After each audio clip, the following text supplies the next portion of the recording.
अपनी जान की कसम मैंने पिया नहीं विस्की बियर यारम कभी बार में ना पी। फ्रंट एंड और बैक एंड, देखो यार ये सारा डिपेंड करता है आपके इंटरेस्ट पे कि आपको किस चीज में ज्यादा इंटरेस्ट है।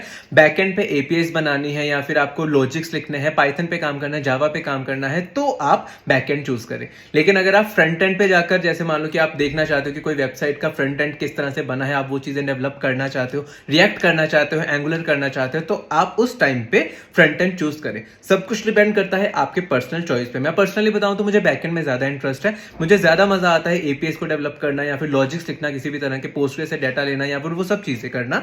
मुझे बैकएंड में ज्यादा प्रेफर करता हूं as compare to front end. लेकिन ये सबकी पर्सनल चॉइस है। उसके अलावा अगर मैं स्कोप की बात करूं तो स्कोप दोनों का बहुत ज्यादा है। रिएक्ट में भी उतनी ही जॉब्स निकलेंगी जितनी पाइथन या फिर जावा में बैकएंड के लिए निकलेंगी। तो जॉब्स की और स्कोप की आप बिल्कुल भी टेंशन मत लीजिए। इनिशियली जब आप किसी भी कंपनी में जाते हो तो इतना ज्यादा डिमांडिंग मत रहिएगा। आपको जिसमें भी काम मिल रहा हो आप डेफिनेटली वहां पर काम कीजिएगा।